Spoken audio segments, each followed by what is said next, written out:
Envisagez d'aller traiter en inhibition au niveau musculaire.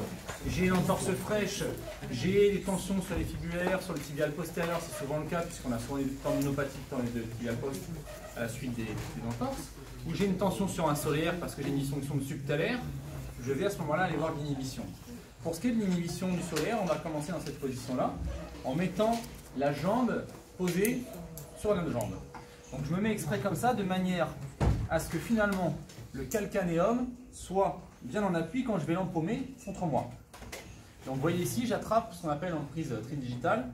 Je vais attraper le calcanéum et le tenir entre mes doigts. D'accord? Comme ça. Je viens prendre le calcanéum. Attention, je ne veux pas de mouvement qui va faire ça. Ça, je crée un conflit postérieur dans la cheville au niveau du talus et du tibia et du calca. Donc je ne veux pas ce mouvement-là. Je veux impacter le calcanéum, puis ensuite gérer les paramètres de flexion, les paramètres de rotation et d'inclinaison, ce qu'on appelle le varius valgus, dans le calcanéum. Donc, où est-ce que je vais trouver les tensions au niveau du solaire? Très souvent, on est sur le tiers inférieur, partie externe. C'est souvent là qu'on a une tension du solaire. Pourquoi? Parce que c'est une zone d'innervation, c'est une plaque motrice. D'accord? Donc, je vais trouver ce point douloureux. Est-ce que c'est douloureux ça? Tu es d'accord, c'est douloureux. Je fais exprès. Je vais maintenant empaumer le calcaire. Regardez, j'écrase vers le bas et ensuite je raccourcis. Est-ce que c'est mieux? J'ai pas lâché. On est d'accord? Donc je vais arrêter d'appuyer parce que je suis un sagouin. Mais par contre, je vais essayer de jouer sur des paramètres. Regardez, un petit peu de paramètres rotatoires. Et tu es d'accord que ça relâche plus que ça. Là, on est bien. Ok? Et je relâche mon appui. Je garde mon doigt parce que je veux être à proximité. On va passer 90 secondes comme ça. Inspirez, monsieur, soufflez. On se relâche. Moi, je ne suis pas trop relâché parce que j'appuie quand même fort sur le calcanéum. Et du coup, tu vois, je vais rechecker un peu. C'est quand même moins tendu. Ça fait un peu mal. Mais il faudrait aller voir du coup peut-être ce point-là ici. Donc du coup, j'ai quelque chose qui va diminuer dans la tas de tension. Et petit à petit, je vais relâcher mon appui au niveau du calcanéum pour libérer la contracture réflexe du solaire. J'ai trouvé une tension sur un tibial postérieur, un fléchisseur d'orteil. Là, on est sur le fléchisseur des orteils. Je pense que tu es d'accord que là, j'ai un point douloureux. Si je veux raccourcir le fléchisseur d'orteil, il va falloir que je mette le minimum de prise, comme pour le tibial post, comme pour la luxe. Plus j'ai de prise, plus je lui envoie d'infos, il ne capte plus rien. Donc, on va utiliser souvent que 2 doigts pour essayer de raccourcir. Donc, si je veux raccourcir le fléchisseur des orteils, en gros, il faut que je vienne faire ce mouvement-là. Donc, soit je me mets ici et j'enroule les orteils et je vais gérer le paramètre de la cheville de manière à ce que ce point-là qui est douloureux, regarde-les comme ça, tu montres la grimace que tu fais, voilà, fais bien la grimace, et là du coup ici, si je raccourcis, est-ce que c'est toujours aussi douloureux? Moins.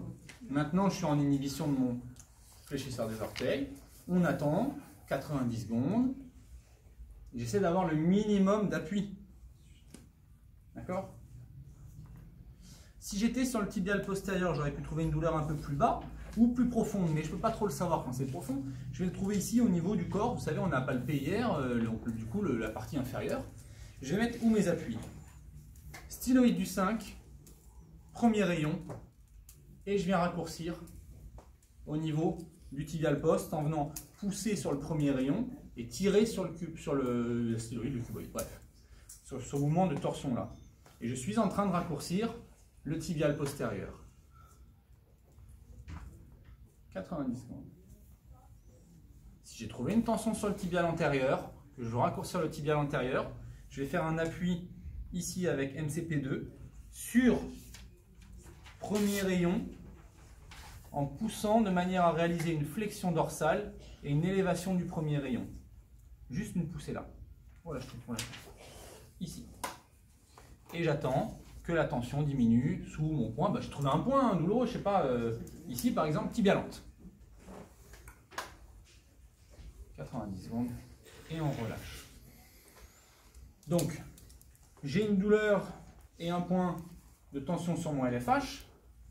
Je vais essayer de raccourcir au maximum de manière à relâcher mon LFH sur la longueur. C'est moins douloureux, on le sent, je le sens sur mon doigt. Je peux retrouver des trucs un peu douloureux comme ça. Je vais majorer et je vais trouver des paramètres. Mais attention, ne prenez pas des prises trop larges. Vous voyez, j'essaie de mettre le minimum d'appui.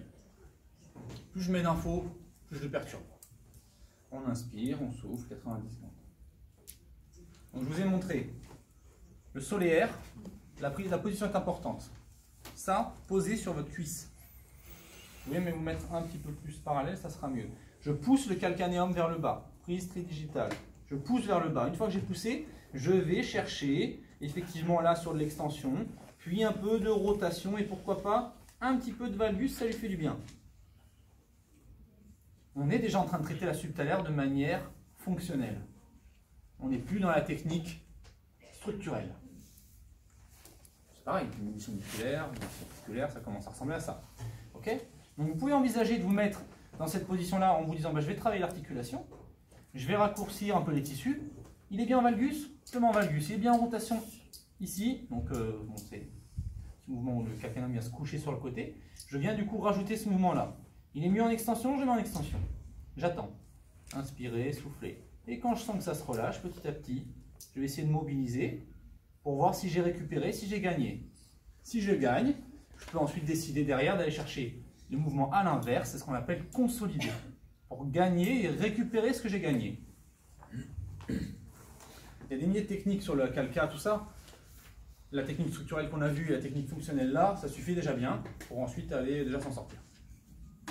On fait les inhibitions musculaires, on fait un peu d'inhibition articulaire du calca, puis après on a d'autres techniques, hein, donc on va continuer. Allez.